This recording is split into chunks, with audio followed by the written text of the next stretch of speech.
आइए आगे बढ़ते हैं। छत्तीसगढ़ का रायगढ़ जिला घने जंगलों से घिरा इलाका है और जंगलों के बीच इंसानी बस्ती होने की वजह से यहां अक्सर कई बार मानव और वन्य जीवों के बीच संघर्ष होता रहता है। इंसानों पर हाथी, भालू, सियार जैसे जंगली जानवर के हमले की खबरें अक्सर यहां से सामने आती हैं, लेकिन सबसे खतरनाक है मानव और हाथियों के बीच का संघर्ष। सवाल यह है कि आखिर यह टकराव बढ़ क्यों रहा है और इसका समाधान क्या है। देखिए हमारी यह खास रिपोर्ट। कार्य हेतु जंगल की ओर न जाए। हाथी दिखाई देने पर तत्काल वन विभाग को सूचित करें। धन्यवाद। छत्तीसगढ़ के रायगढ़ के गांव में रात ढलते ही सन्नाटा नहीं बल्कि डर पसर जाता है। जंगल से निकलकर हाथियों का झुंड खेतों, कच्चे रास्तों और कभी कभी गांवों के भीतर तक आ जाता है। हाथियों का ये झुंड कोरबा, जशपुर और ओडिशा के जंगलों के बीच लगातार आवाजाही करते रहते हैं। रायगढ़ के जंगलों में 70 से 180 हाथियों के दल अलग अलग क्षेत्र में विचरण कर रहे हैं। जब भी इंसानों से इनका सामना होता है तो जान बचाना मुश्किल हो जाता है।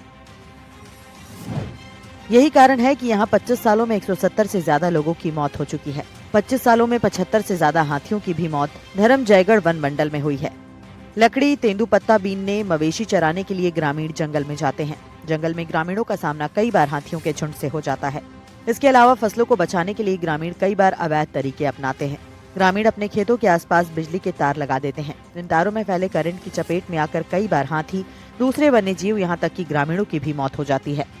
जंगलों में घूमते हुए हमारे संवाददाता की नजर एक ऐसे ही खेत पर पड़ी, जहाँ किसान ने जंगली जानवरों से फसल को बचाने के लिए बिजली के तार बिछा रखे थे।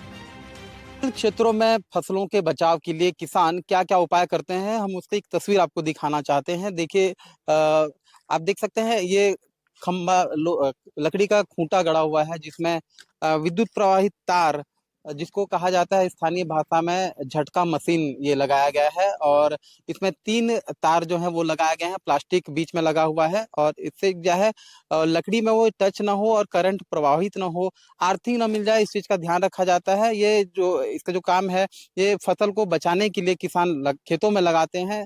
और जब तक फसल पक ना जाए और उसको वहां से तोड़कर घर नहीं ले जाए, तब तक किसान इसको चालू रखते हैं। खास करके रात के समय में हो या दिन के समय में हो, ऐसे समय में किसान इसका उपयोग करते हैं और इससे विद्युत प्रवाहित होती है। इसी कई बार देखा गया है कि इसी के चपेट में आकर वन्य प्राणी या फिर कहा जाए हाथियों की मौत का मामला भी देखा गया है।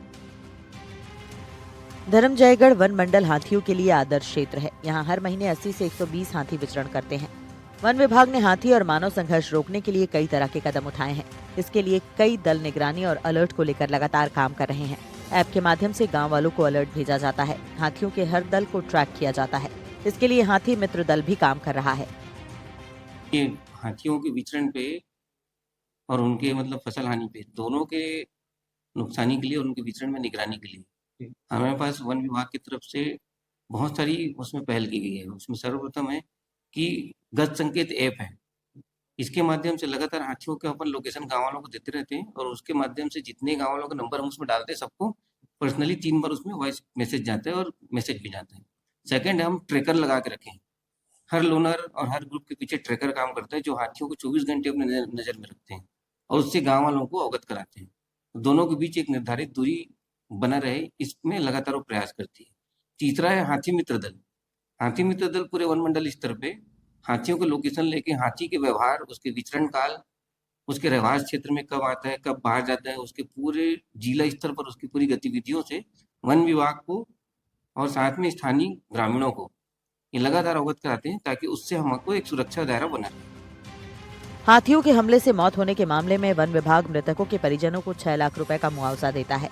लेकिन वन विभाग का कहना है कि कई बार ग्रामीण हाथियों को भगाने के लिए पटाखे फोड़ना, ढोल बजाना और ट्रैक्टर से आवाज करना जैसे तरीके अपनाते हैं, जिसकी वजह से हाथी भड़क जाते हैं। इन मामलों को लेकर भी लगातार जागरूकता फैलाई जा रही है।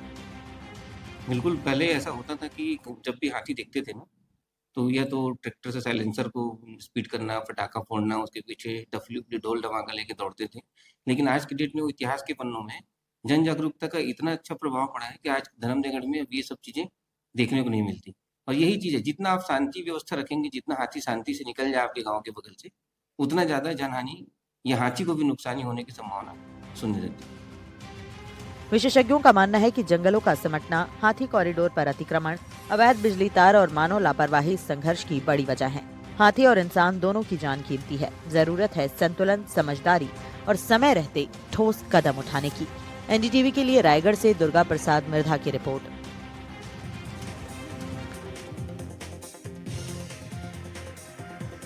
धर्मजयगढ़ वन मंडल में 25 सालों में 170 से ज्यादा लोगों की मौत हो चुकी है, लेकिन पूरे देश में यह आंकड़ा काफी चौंकाने वाला है।